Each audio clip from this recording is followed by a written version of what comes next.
You understand what I'm trying to do? And because they see how close I am to succeeding, where a lot of other so-called black leaders fail, there's a concentrated effort to stop them.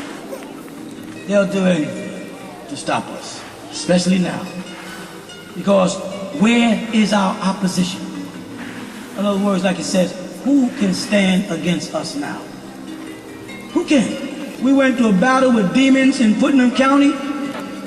We warred against these devils, am I right? They did everything in their power to take this land and make sure that what's happening right now does not go on. They tried every trick in the book. They ain't finished. They tried slander, defamation of character. They tried to lock brothers up, harass sisters on the street, stop every car coming down and make sure they did everything they could, and not one person come out and help us. Why? Because they had us marked as a cult. Oh, there's some crazy suicide cult.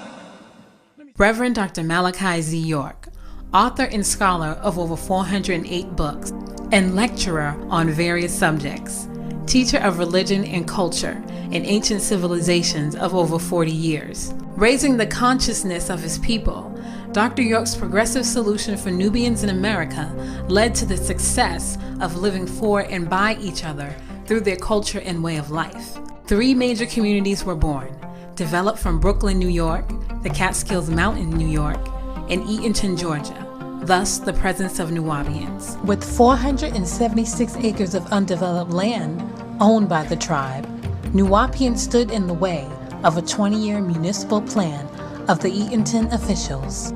In late 1997 through 1998 AD, Eatonton town officials disrupted the progressive growth of the Nuwaubian community with bogus planning and zoning violations, preventing them from building their Egyptian-style theme park. Since 1998 AD, one zealous sheriff, Howard Richard Seals, would spearhead a frivolous investigation of false allegations of child molestation and later racketeering charges of illegally structuring money against Malachi York and the Nuwaubian community.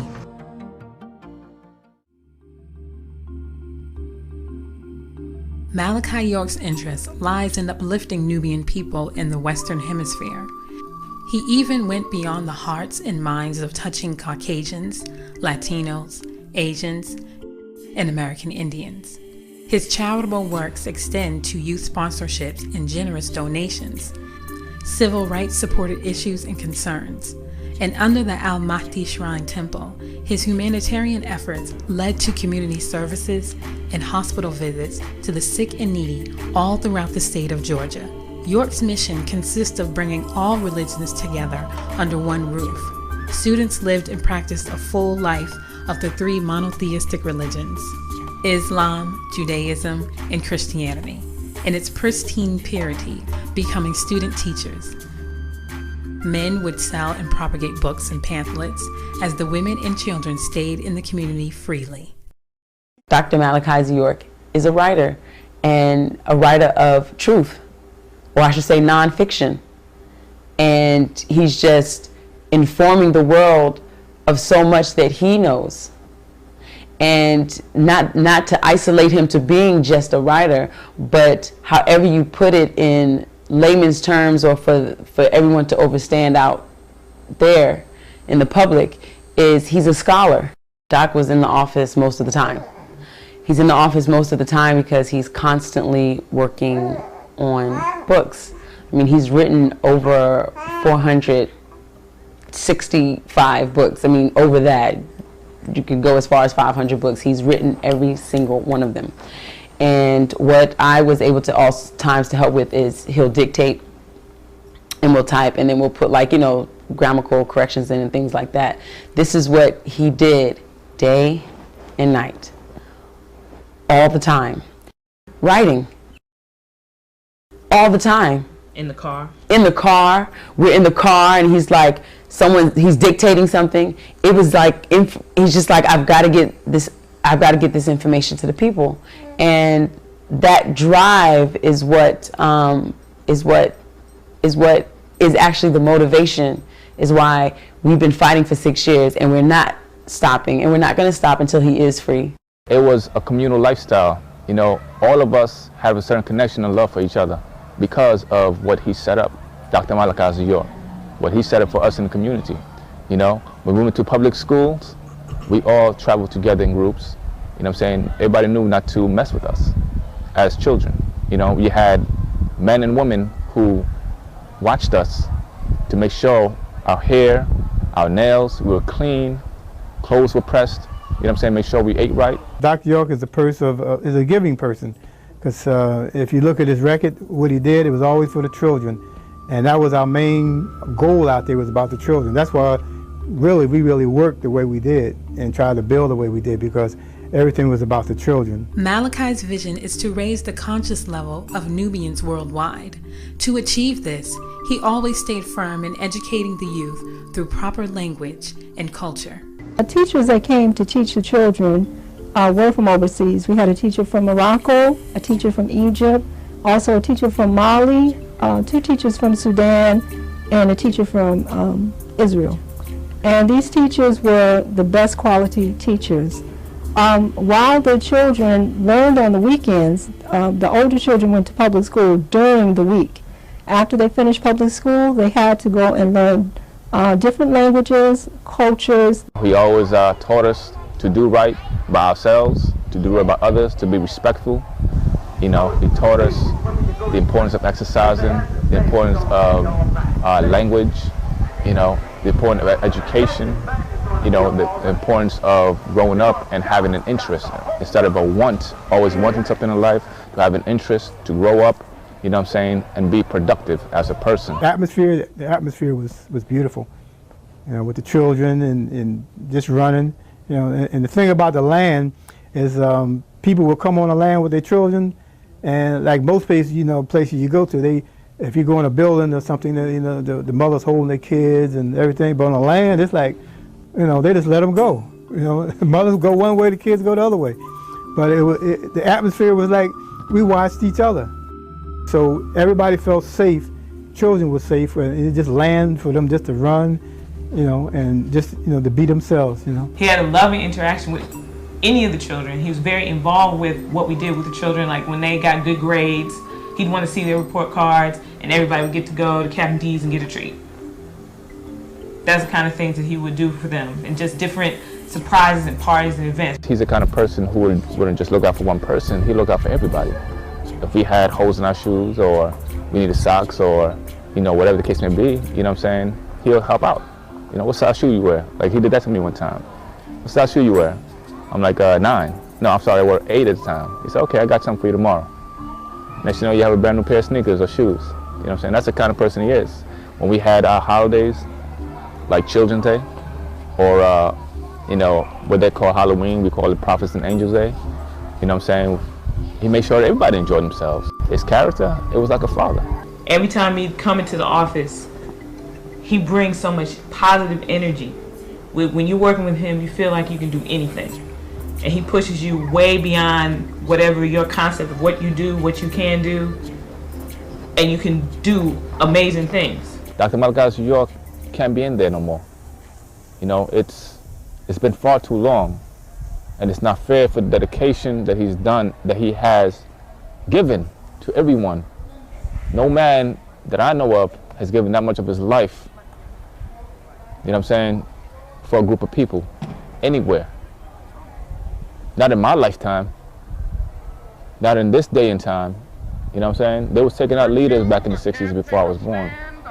He's devoted all his life. And this is how they always put us down. You know, they always attack anything they can, you know.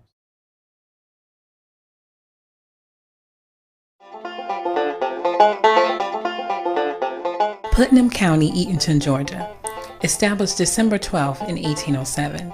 Named after General William Eaton, a military war hero from Connecticut. The small town is known as the dairy capital of the world, in honor of its major industry, dairy farming. The birthplace of noted writers Alice Walker, of The Color Purple, and Joe Harris, author of the Uncle Remus stories. This is their story, a people returning to their ancestral land, a small town sheriff, along with city officials and the federal government's concentrated effort to frame an innocent man and the character assassination of a people out of fear and cultural differences, a case left with a paper trail of loopholes. One may say the greatest conspiracy never told of the wrongful conviction of Reverend Dr. Malachi Z. York. Told me last night. Right, Rev? Is it possible, Rev, that God could have spoke to me last night and spoke to my heart, Rev? 97 was a beautiful year for the Nuwaubians. 1997, we had already owned the land, and for the last 4 years, because we purchased it originally in 92, 93, so it's about 4 or 5 years. We had already owned the land. There was a good amount of building that had already been done. Holy Tabernacle Ministries had already built the Black Temple. And that was the first year that we had our Z ceremony, a very special ceremony for us that only occurs once every 30 years. I was the first to arrive. Me and Wally, we arrived in Putnam County in 93. And during that time, it was just cows on the land. They had cows and they had deer, so it wasn't no, as they say, the pyramids in Tamaray back then when we first got there. Being here, right, I had certain instructions to, certain buildings we wanted to do, to build, because, we had some people coming. So I had to go down to Putnam County to, to put in, application for them, as far as trying to get a permit for the different buildings to build. And we encountered a lot of problems. At first it was okay, it's a house here, a house there. And then, they getting to realize, okay, it's more than one house, it's more than two houses. So then that's when our problems start. We had bought about 100 new homes so that families could live together if that's what they chose to do. But we were not allowed to put the homes up because planning and zoning was not allowing it, and we were fighting for that. So, because a lot of people wanted to live up there, and we had chose to live up there because we consolidate our funds because we were trying to build an Egyptian theme park. We started building our pyramids, and a lot of things. The first building we built, right, was an exact duplicate of a building that was in Putnam County. The zoning problem started from the Nuwaubians really at the end of 1998. And end of 1998 is when we had our second annual Halloween party in our social club, Reminiscences, because it had been built in it had finished built in fall of 1997. So 1998, we had our second Halloween party, and then sometime shortly after that, the building had gotten cited for zoning violations. The problem with that is the building had already been up and running for over a year when they originally came back and said, well, we didn't have a certificate of occupancy, which is true by law, by code. You're supposed to have a certificate of occupancy, but by code, the next step would be for the owners to, contract a proper contractor, which they did, which was me, as a Nuwaubian general contractor, was the name of my company at the time, to go back and file the necessary paperwork for the certificate of occupancy, which we did. They used that particular building to go and do an inspection of the land, and they looked at other building projects, and there may have been 1 or 2 building code violations, and they utilized that as a reason to shut down all the buildings on the land. That was an injunction that was filed, and the first injunction filed in 1999. The actual case was 99 CV 1-1. Where it was an injunction placed against all of the buildings on the land, where they literally had all the buildings shut down on the land. The sheriff, Howard Richard Seals, come out and do the building inspections. And we're like, he's not an inspector. Why is he doing the building inspections? Okay. Then he would send the building inspector to come out with him.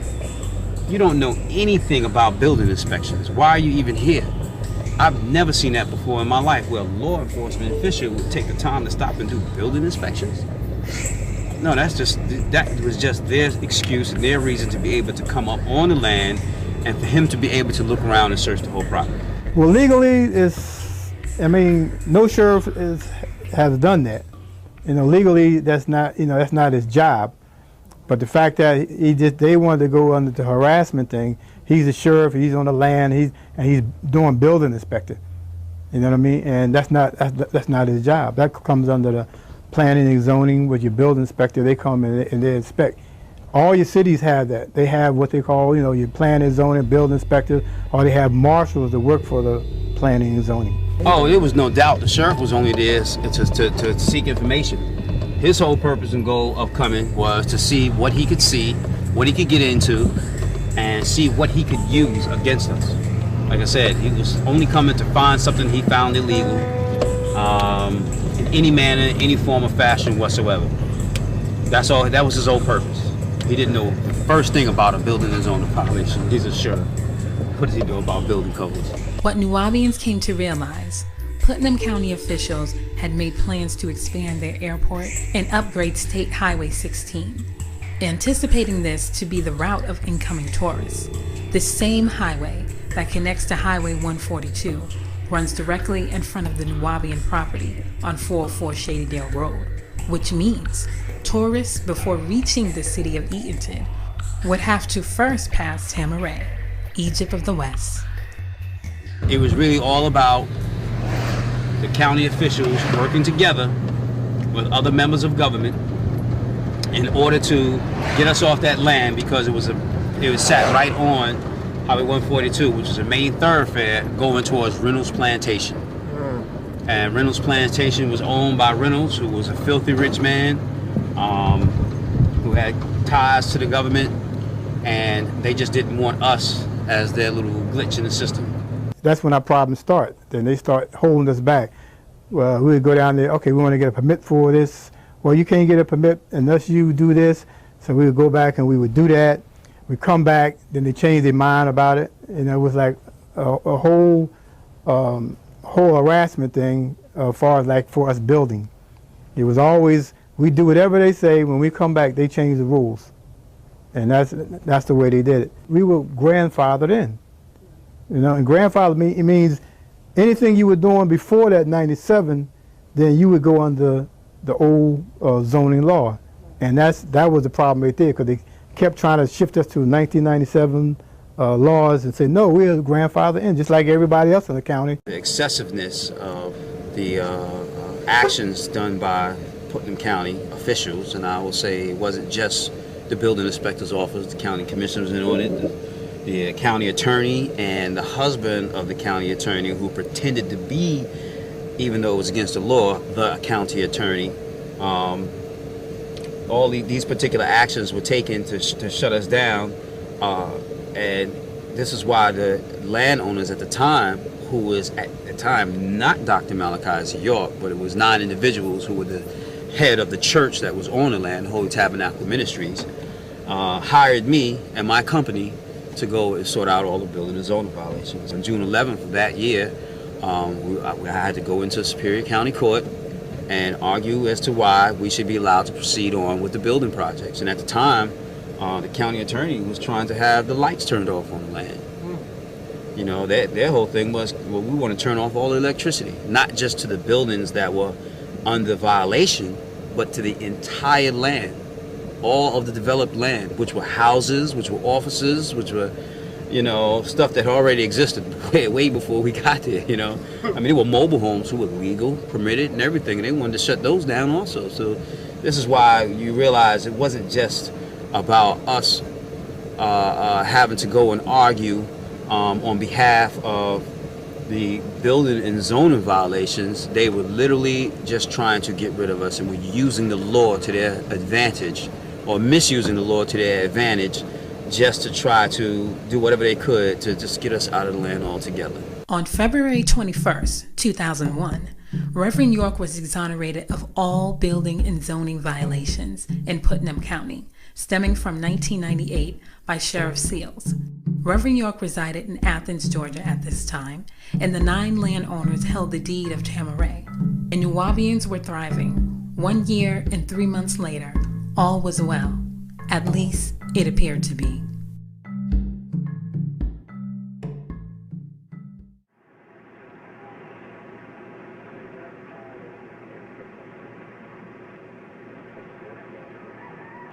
Russ, authorities came fully armed and prepared for any hostilities. They came with helicopters, several SWAT teams, and dozens upon dozens of police cars and armed officers. As you can see there, authorities are now going building by building, it would appear, serving these search warrants. Here's another load of cargo going out in some trailers that they have brought onto the property. This is a very large compound covering several acres. The highlight of the compound are these Egyptian pyramids that sit at the center. We've seen authorities going in and out of those two pyramids as well. Some of the Nuwaubian nation remain on the grounds. Authorities, SWAT teams and officers are sitting next to them as they sit on the ground over here near the shade. They have sat there for the whole hour and a half that we have been on scene, being watched by those FBI agents you see at the top of your screen. Authorities have also, in the last half hour or so, lined this compound with squad cars. Local authorities are also on the scene. As we pan out here, every few feet, there is what appears to us to be Putnam County Sheriff's officers with squad cars just lining the area. Highway 142 is shut down. They have brought in lights. The authority, the FBI, has to flood this compound with lights, as it appears they're going to be serving these warrants for quite some time. I remember walking this morning. I was walking vigorously. I remember seeing the sun shining on the pyramid and the statues, and it's just so beautiful. It's a big privilege to be there every day and to wake up in the morning hearing the Om chant and having such just a peaceful existence. Because I was a city dweller forever before I came. And to live somewhere just so peaceful and so tranquil, your mornings just started off easy. That day was supposed to be an exciting day to me. The reason why is because on the land, my occupation was an artist. You know, I helped decorate a lot of the monuments, painted them, did a lot of exterior sculpturing of ancient Egypt and different cultures. And we had a very large project, you know, that we were working on, which was Edfu Museum. It's a resurrection of an ancient temple, you know, in ancient Egypt. We were standing, getting some air, talking. We were talking about what we eaten that day, and you know how we had eaten the right thing, we eaten the right time, we were feeling good. And we looked down the driveway, and Dr. York had come in for the day to do work prior to this, and he had gone out to get a bite to eat. So he was gone, but we heard cars, so we were thinking he's back, but it was too fast for him to be back. The first thing I heard was helicopters. That's the very first thing I heard, you know. I thought nothing of it because, you know, a lot of time on the land, you have helicopters that swarm and get real low, you know, just to try to intimidate us because they got a problem with us. You know, you kind of get used to it. So when I heard this helicopter, I'm like, it's not a big deal. It's just helicopters, you know. Heard it again, but something changed. My cousins and them was running, screaming towards the house. We looked and it was like a strange vehicle coming down the driveway, usually where he would enter and exit from his carport. And it was like a weird, looked like maybe an electric van or some utility, something. We were like, what's going on? And we saw someone get out the vehicle with guns like this, and they were walking across the property, and there were most of the brothers were out at work at the time, but there were some brothers who were there working on at the time we were working on Edfu. One of the brothers walked up and they had a gun pointed at him. As we start to walk around that corner, you saw them all start putting their hands up in the air. I'm like, why is their hands up in the air? So I could see further down, you know, because now my attention is away from where I was working and it's more towards the front of the actual train station. And I saw a guy way down.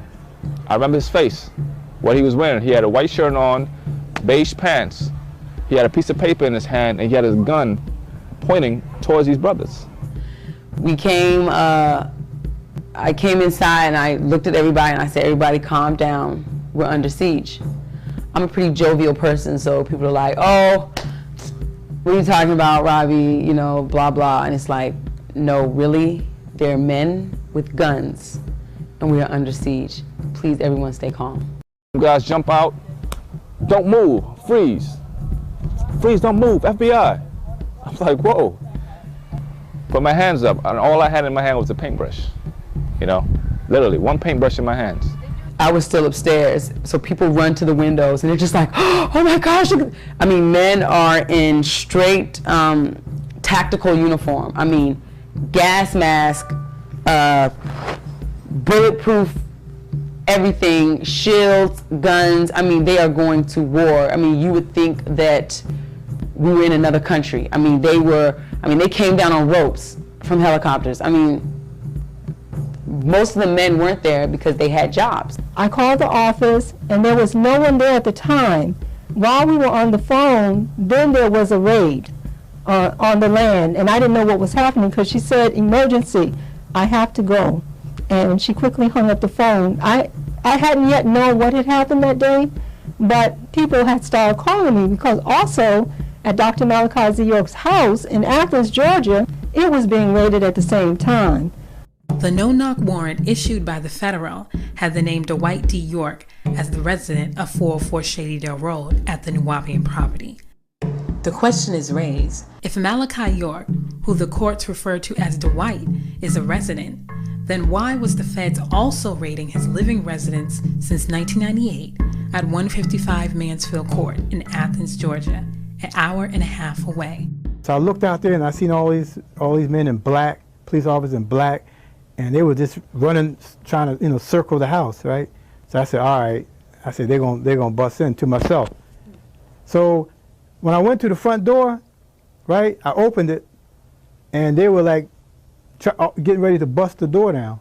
And when they saw me, they all stopped and looked, as surprised because they didn't get a chance to break the door down. So they came in, they just bum rushed me and threw me on the ground, handcuffed me and everything, you know what I mean? So, I told them, I said, look, I said, it's a woman upstairs, she got 2 kids, don't hurt them, that's all that's upstairs. Who's upstairs? I said, it's a woman and 2 kids. So they run upstairs, and during that time, the sister, she heard the commotions, and she took her babies, and she hid in a closet. And when they came upstairs, they broke open the door, and they pointed the guns at her little 2-year-old child. And they pointed a gun at him, and made her get out. A sister called me, and she had said that she saw Dr. York get arrested, and she wanted to know, was that true? She said because they had banged out all the windows to the car and everyone was on the ground.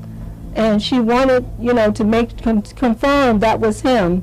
She said, I see a black navigator, and I don't know if that's him or not, but it looks like him. I have witnesses to it.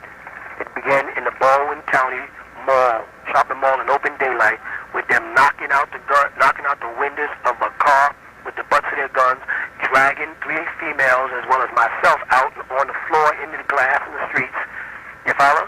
Yeah, they attempted to arrest us. Nothing on that arrest warrant, to my knowledge, ever referred to me as a dangerous person, never referred to me as an armed person or armed and extremely dangerous, which would have caused for such an overuse of force in the presence of a Sheriff Massey from Baldwin County who stood right there and watched all this abuse. I couldn't see because I was hit so fast.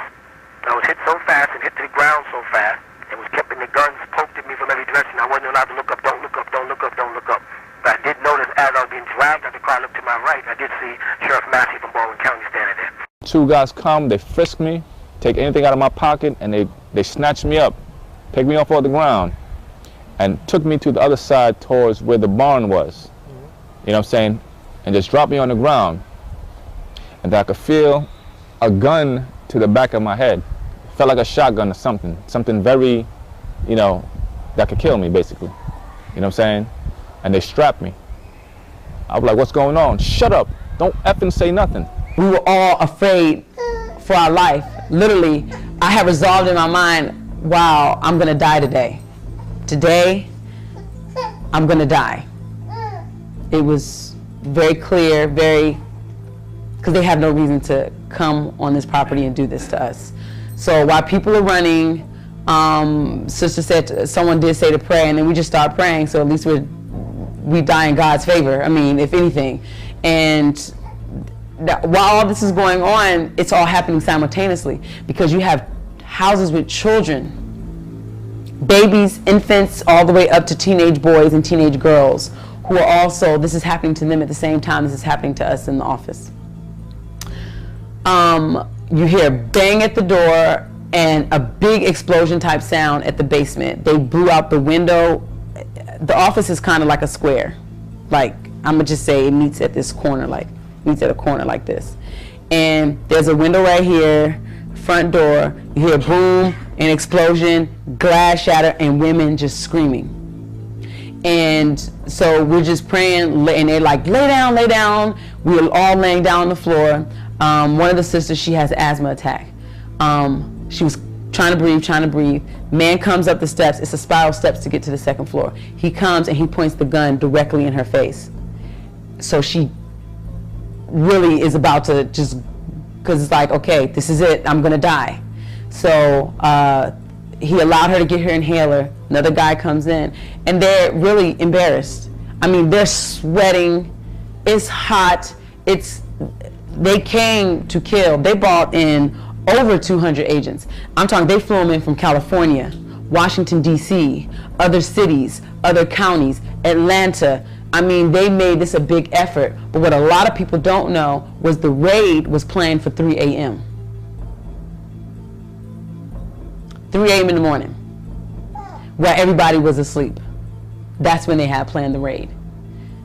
By the grace of the Most High, it didn't happen at that time, because then it definitely would have been a slaughter, just a bloodbath, and women, children, men, women, everybody would have just been dead. And on the news, it might have been chalked up as, oh, they killed themselves, or, you know, it was a war, men, women, children had guns, or just something like totally insane. It would have been chalked up as that. They literally came with the freezer trucks and body bags, because that was what they had expected and what they had planned for. Children are crying. My daughter was like 2 years old at the time, and the children were made to get down on their knees with guns to their head and their hands over their head. When they blew in down to the bottom, they threw in tear gas. I'm glad that Doc wasn't here, because the reality is that's who they wanted to kill.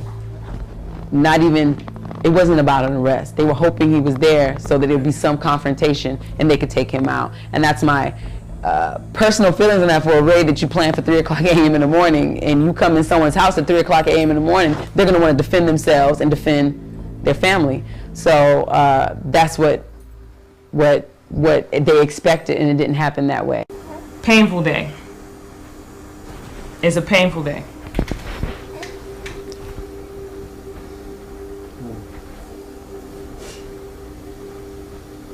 It's a miracle. It's a miracle and a blessing. Dr. York survived, and all of us, because that clearly was not the intent of the day.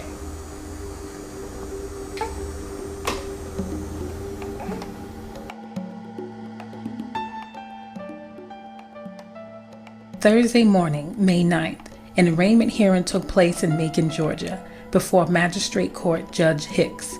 An original plea of not guilty was entered on the court records. They did the grand jury indictment, which is the procedure that they have to go through prior to enforcing a warrant of arrest. They have to be indicted first by a grand jury. Even at the grand jury, they asked, do you have any evidence? And she said, no, we have no evidence. Former Macon police officer Joseph Hibner took a special interest in launching his own investigation into the York case, finding misconduct and procedural errors since day one of the grand jury indictment. Special Investigator Jelaine Ward of the Federal Bureau of Investigation stated herself she don't have a witness or a shred of evidence to prove that Dr. York transported or caused to be transported children across state lines for illicit acts. The root of the indictment. She don't have a shred of evidence to prove it, or eyewitness. During the first hearing, the other attorney he had that was working with the Garland firm was Johnson, Senator Johnson, and he waived Dr. York's speedy trial rights. That was the first step done. First, his presumption of innocence was taken away from the lawyer. Now, Garland on that first day was actually fighting. What he asked them to produce was proof of jurisdiction, because they were trying to prosecute Dr. York in federal and state. Right. Which is unheard of, because first of all, there are no statutes in federal for child molestation. Now, this is prior to the re-indictment. This is why they pulled in the RICO. So he said you have to prove jurisdiction. The Garland firm argues the federal court has no jurisdiction to try Dr. York due to the statutes of limitations exceeding itself for child molestation and transporting minors across state lines. Most of the allegations were past a statute of limitation, if they were true anyway. And then thirdly, the other counts weren't even illegal at the time where they stated these acts happened. You know what I'm saying? Initially, like the transporting of children across state lines for the purpose of illicit sex. They're saying that Dr. York caused or did transport children from New York to Georgia just to do this. So first of all, it can't be illegal in the state you're exiting from. Your charges have to be illegal in the state you're arriving in where the act supposedly took place. And we asked them, if you, in essence, they used the Mann Act, which was initially set up to trap pimps and prostitutes. So the initial question is, okay, if you're charging him with bringing children from New York to Georgia for this purpose, then where's the person who engaged in the act? The prosecution argues from 1993 to 2002, York committed these acts from New York to Georgia. However, without a strong indictment, the U.S. Attorney Office quickly re-indicted York on federal racketeering charges under the RICO law as a criminal enterprise. They had the initial indictment, which was only 4 counts, which didn't involve racketeering, which didn't involve a whole bunch of the mess that later on they knew that initial indictment was going to fall in his face. So they came with a superseding indictment, what they called a superseding indictment. Superseding indictment allows you the ability to add on to your original indictment. This wasn't a superseding indictment. They re-indicted Dr. York because according to the initial indictment, they were charging him with things that wasn't even a crime at the time. Literally. During the illegal search and seizure of May 8th, amongst the media frenzy outside the Nuwaubian property, 5 children were taken into Sheriff Seal's custody without express or written consent of their parents, nor DFAC procedures were followed. They took the children and they put them in DFAC's custody. Mind you, they didn't even literally take them to a DFAC's facility. They just took them somewhere and kept them. Right, without the parents knowing or just anything. They literally just took 5 children. Long story short, the children were proven by the state of Georgia, Judge Spivey, to have never been molested. But then they remained in DFAC's custody. But then they remained in DFAC's custody. For months on end afterwards. Yes. And not only that, they left these 5 children who were stated and proven to not have been molested by the state of Georgia, Judge Spivey's ruling, and still kept them in the indictment as to have been molested. Right. Not only that, they sealed the records of the ruling of the children to not have been molested according to the state of Georgia. I went objectively straight at this thing and said, okay, if I was the initial responding officer to a call that child molestation is happening at 404 Shadydale Road, what would I have done? According to the procedures that govern Georgia law enforcement officials, because you got to remember, this started with Sheriff Seals, who went to the GBI, who went to the FBI. See what I'm saying? So the root of this wrong. You start wrong, you end wrong. You see what I'm saying? At the root, this thing was corrupt and bogus from the beginning. Garland's whole tone changed. I don't know if he had to sit down with someone who was like, but it changed. It changed 100%. For the next several months, the Garland, Samuel, and Loeb firm, along with Frank Rubino and Associates, would spearhead their own clients' coercion and depleting the organization's finances.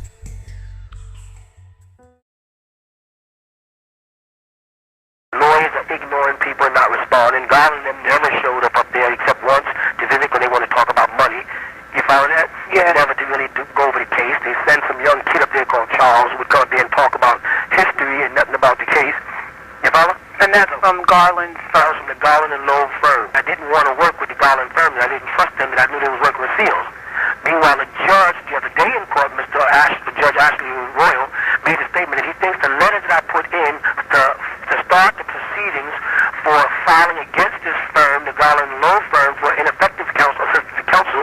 He said he thinks it's a ploy that just started that day. On the torture end of it, he was constantly denied sleep and constantly questioned and harassed for 24 hours straight through the night prior to making the plea. So he made that plea under duress.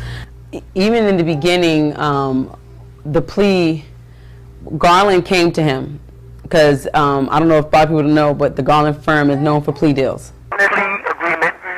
Before I already said I don't trust them, I don't want to work with them, and they just kept hiding. They actually shackled me and made me come out to the phone. They would actually come to me and put me in shackles and drive me to the phone and talk to God. While he reiterates, "You must take a plea. It's better for you to take a plea. You know, since you're suffering like this, you're facing 1,000 years. I'll never be able to win this case. I've had cases like this before. Why you let these other girls suffer? Why do you know these people suffer? Don't think about yourself. If you was my son, that I would do this for you. I would tell you to do this." He was working all the time with them, and I knew it. Because I knew they had no case. I knew there was no such thing in those videos. I knew the witness they talked about. I knew this was all a big plot. Garland basically comes to him like, "You need to take this plea." He works out a plea deal with the prosecution. Prosecution's like,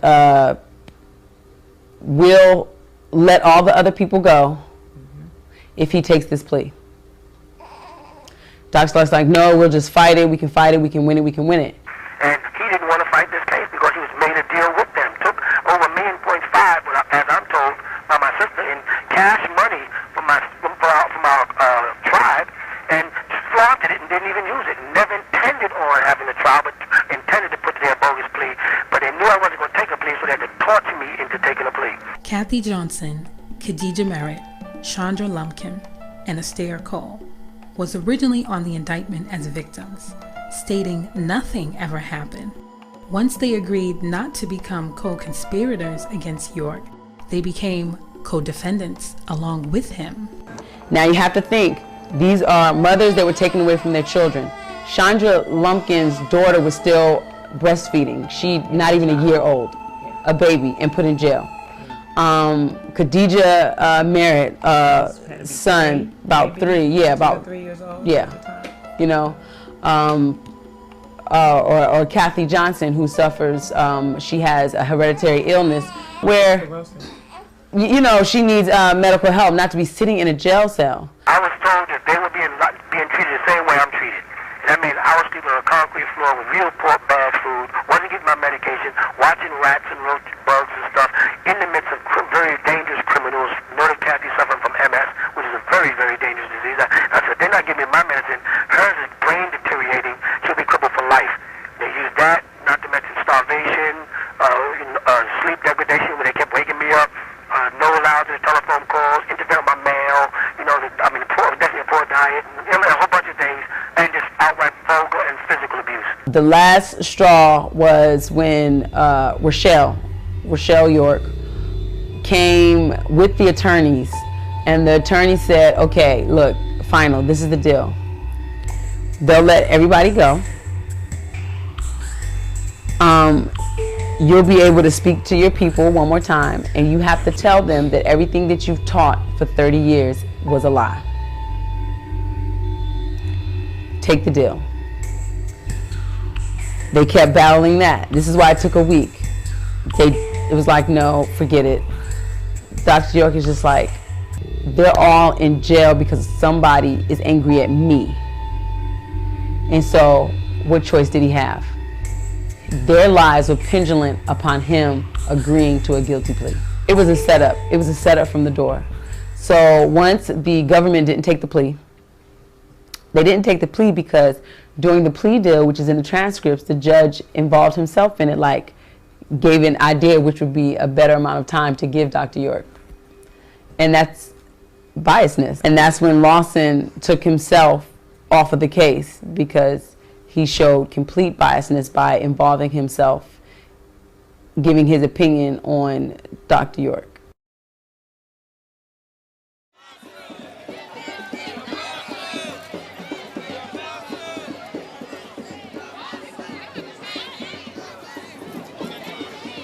We began to probe. We found out that Sheriff Seals controls the Eaton Messenger. You were not going to get it fair disclosure or an objective disclosure of the case against Dr. York through these messages. You weren't going to get it through the Macon Telegraph. You weren't going to get it through Channel 24. You weren't going to get it through Channel 13. These are all the major media mediums of Central Georgia.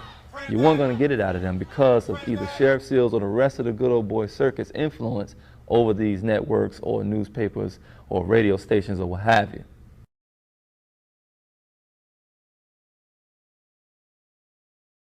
Adrian Patrick was eager to do it. He was like, okay, I'll prepare us for trial then. But the key thing with him is he came in December 17th? Right, like with 2 weeks. He came in December 17th, 2003. Mm-hmm. The trial ended up being January of 2004. So when he came on and Aurora and the Garland firm was released, he requested a continuance because he needed time to prepare for trial. He needs to go. There are boxes and boxes and boxes of discovery material full of files. Because mind you, this is from 2002 to the winter of 2003. There's tons of court documents. It's a very complex case. Witnesses to interview. All these things that go into preparation for trial. And he was expected to do all that basically in a month-and-a-half span. So he requested a continuance, and it was denied. So automatically from the door coming into the trial, Dr. York was placed at an enormous disadvantage because he had to cram in a year-and-a-half worth of work in weeks. See, the public don't know this. The judge called them in chamber and turned to Reverend York and said, I knew you were going to pull something like this. Why do you care? You're supposed to be an objective observer in a situation where he'll be tried by his peers. They made him go forward with the trial. Here's the trick the judge played. He said, I'm not going to let you release Manny Aurora. How you going to tell Dr. York? He's saying, I don't want this guy. This guy is not working in my best interest. The Constitution protects my right to legal counsel, who's obligated to fight on my behalf. This guy ain't got a witness ready 7 days before trial. He needs to go. The judge says no. And that was a game they played to not allow the continuance. Then as soon as the trial started, the judge allowed Manny Aurora off the case.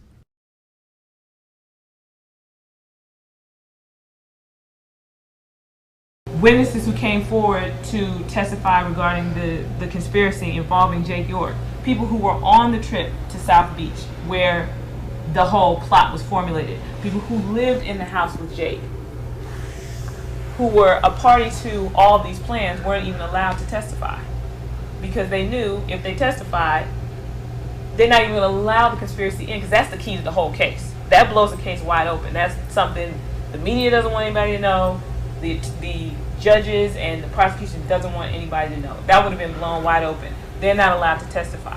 Jacob York was very upset at his father, and I know that's why he told the government that his father, was wrong and was molesting children so that he could obtain money from his father because he was out there doing illegal activities, illegal identification, birth certificates, or what have you.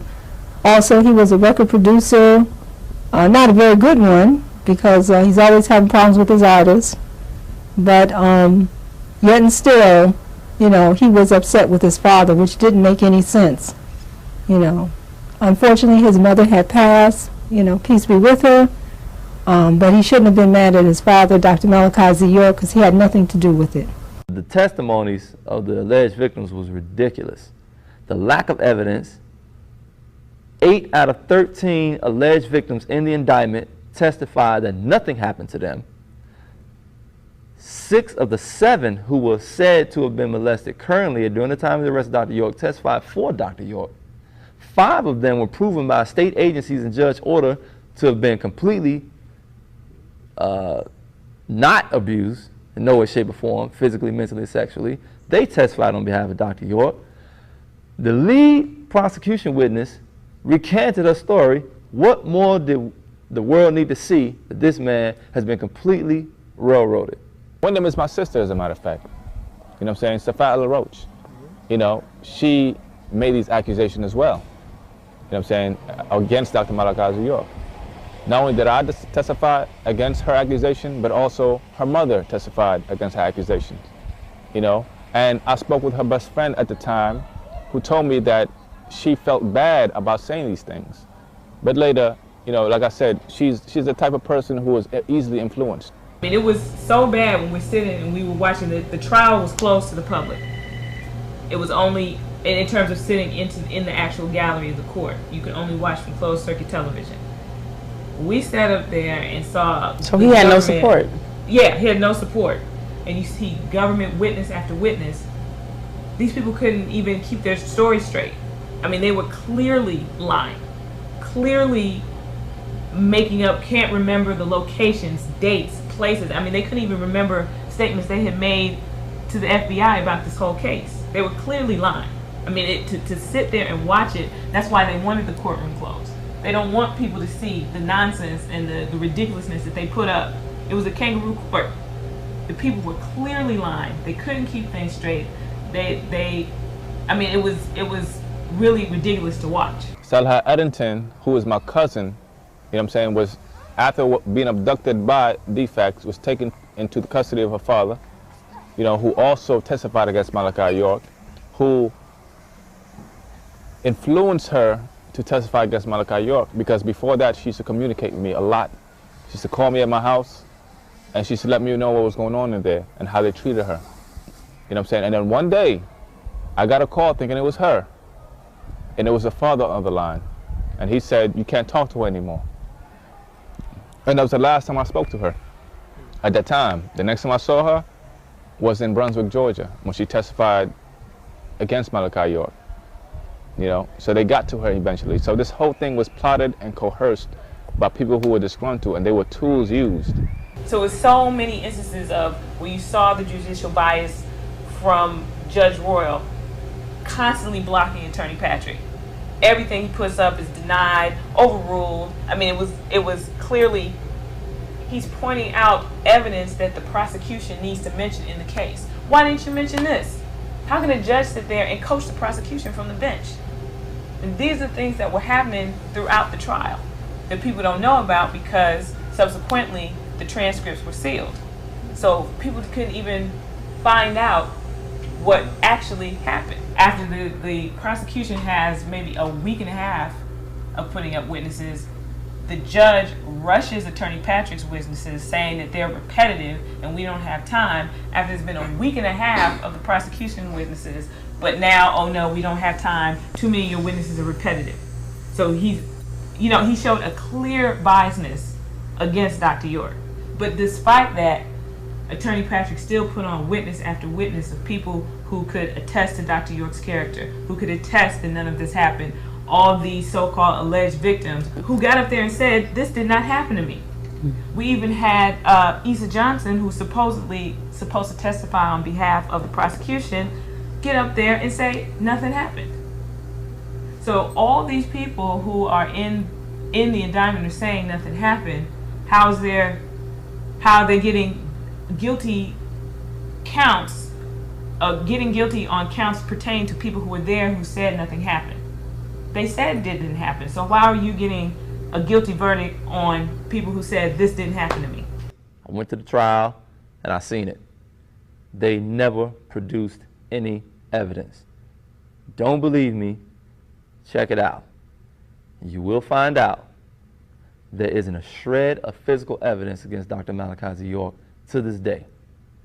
Not a doctor's examination, not a picture of the act, not any videotapes of the act, not any DNA samples that were used or presented as evidence during trial. Nothing. Not even a testimony that he did it but destroyed the sheets every time or something. Nothing. Nothing.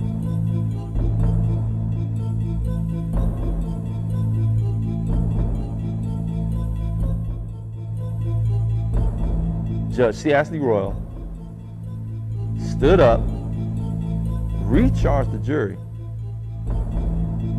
and sent them back in to deliberate.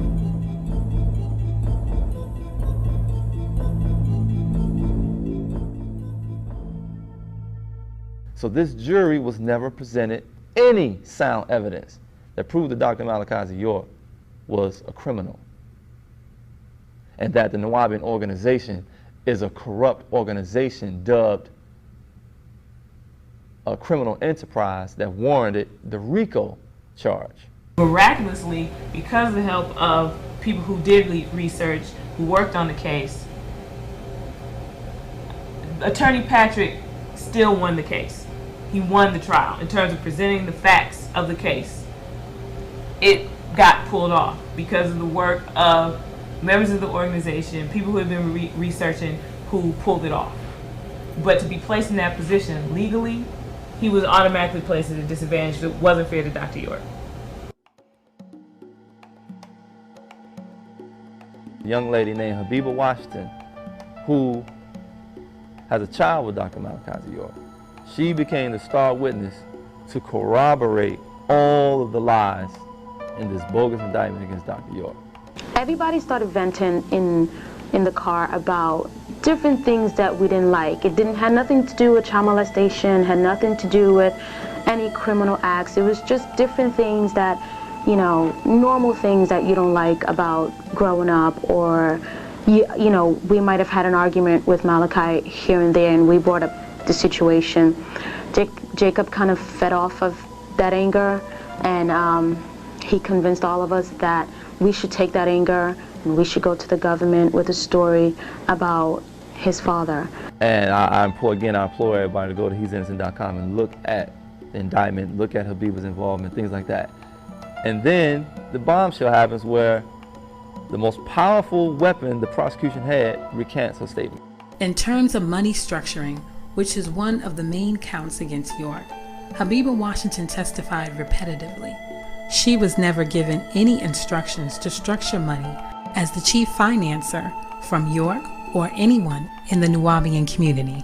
I told them about life in the community, growing up, why we left. I was questioned about the money charges, the money situation, because I did deal with the financial situation. I told them how we ran our finances.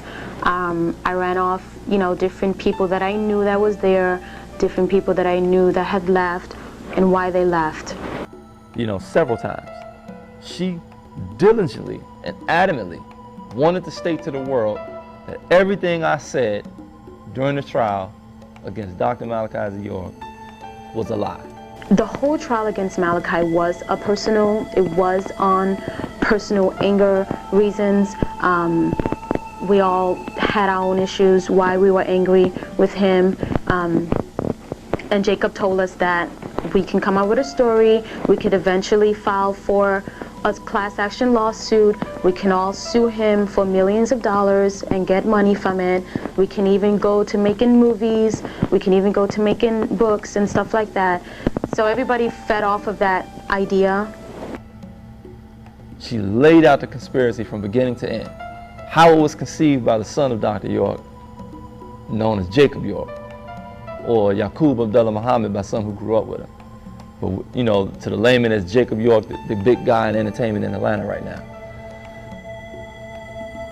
Laid it out, made her study the Watergate Jew, made her study Jim Jones, made certain other of the alleged victims who we know are liars study these things so they can profile the Nuwaubians the same way they profile other extremist cults, so they can line it up. She lays the whole conspiracy out. Prior to Jacob telling us about the civil suit, he showed us video documentary on Charles Manson, on the Watergate Jew, different leaders that kind of ran cults. And Jacob showed us this documentary. He showed it to me, he showed it to Nicole. He basically showed it to everybody that left the community, the girls. And he wanted us to look at this documentary and compare it to his father, the way that we lived. The fact that, yes, we did live with the children, the parents with the parents, the brothers together, the mothers together. He wanted us to compare everything that they've been through with us so that we could start believing, we could put in our minds that, no, we didn't live a normal life. Yes, we were a cult. And then in conclusion states, everything that was stated on that stand was a lie. And if anybody knows how you recant in the proper fashion, as far as the attorney present, the affidavits, things like that, this lady, this young lady, she officially withdrew everything she said about Dr. York. She outlined other alleged victims' involvement. She outlined the original brainchild of this thing, which was Dr. York's son, Jacob York. A new trial hearing was held on August 13, 2004. The unimaginable took place. Defense counsel Jonathan Marks withdraws Abigail Washington's recantment and Reverend York's motion for a new trial, along with a motion of judgment for acquittal filed by Adrian Patrick. Abigail is threatened by Marks and FBI agents to recant her recantment, as she is called to testify by defense counsel.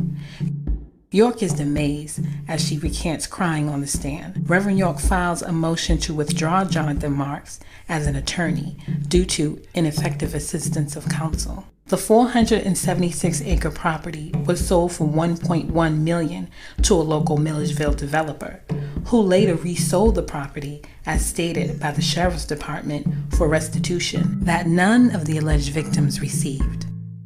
I would love and challenge Max Woods, Moultrie, Jelaine Ward, Stephanie Dacker, Sheriff Seals, you get on that end of the table, and I'll stand on this end of the table, and let's present our facts as to whether Dr. York is innocent or guilty. Pay-per-view. All proceeds go to the winner.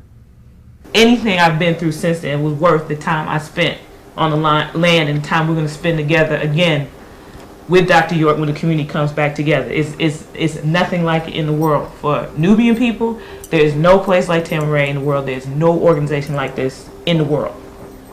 Dr. Malachi Z is innocent, and Dr. Malachi Z needs to be freed now.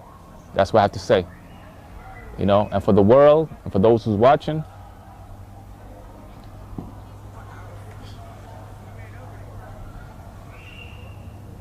I hope this never happened to you. Because then you'll see. You know what I'm saying? You'll see how they do us. He's innocent. And I'll never stand for anything else except his innocence. Because I know better. That's what I have to say.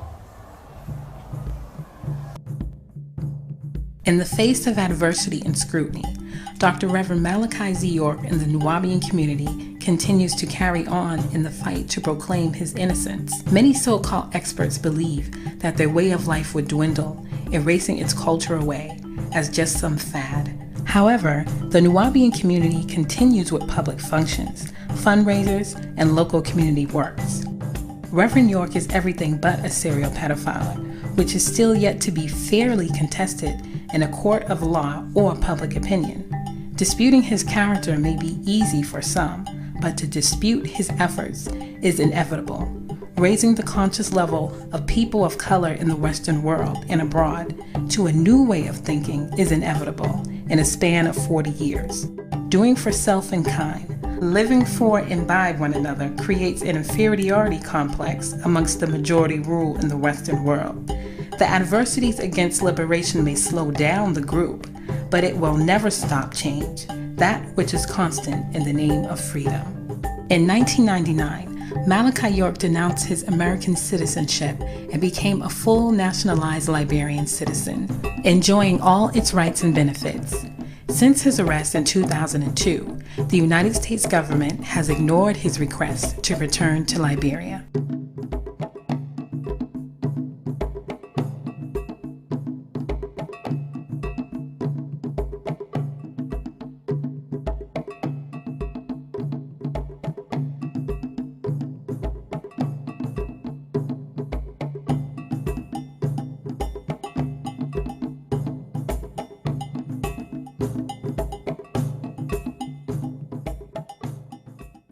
would spearhead a frivolous investigation of false allegations of child molestation and later racketeering charges of illegally structuring money against Malachi York and the Nuwaubian community.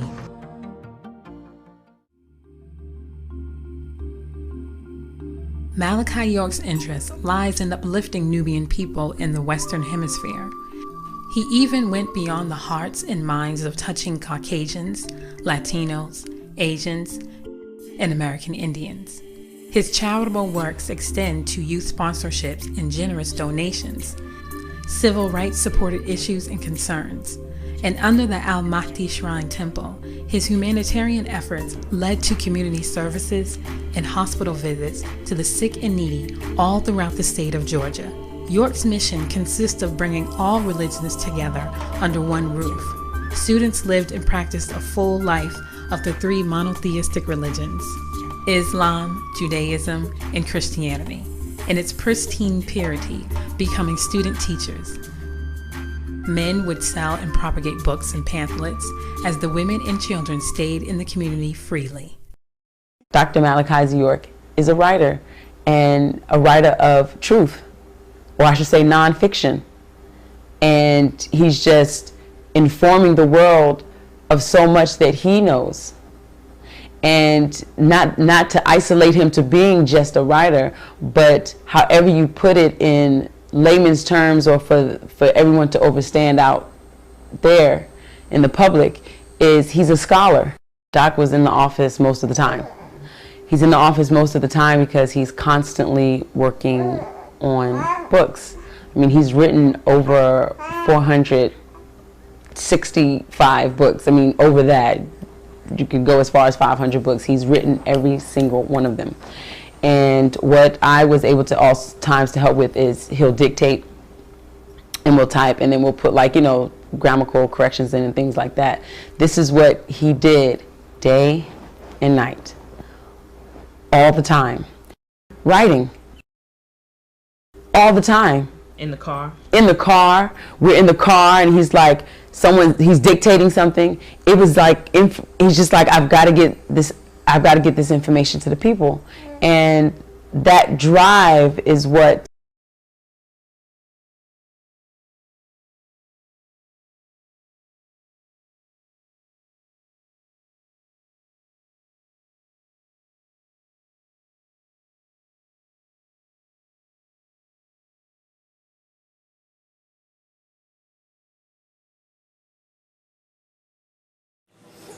You understand what I'm trying to do?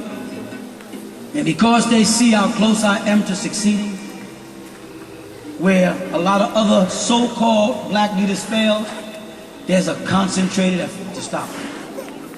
They'll do anything to stop us, especially now. Because where is our opposition? In other words, like it says, who can stand against us now? Who can? We went to a battle with demons in Putnam County. We warred against these devils, am I right? They did everything in their power to take this land and make sure that what's happening right now does not go on. They tried every trick in the book. They ain't finished. They tried slander, defamation of character. They tried to lock brothers up, harass sisters on the street, stop every car coming down and make sure. Is what is actually the motivation, is why we've been fighting for 6 years, and we're not stopping, and we're not going to stop until he is free. It was a communal lifestyle. You know, all of us have a certain connection and love for each other because of what he set up, Dr. Malachi Z, what he set up for us in the community. You know, when we went to public schools, we all traveled together in groups. You know what I'm saying? Everybody knew not to mess with us as children.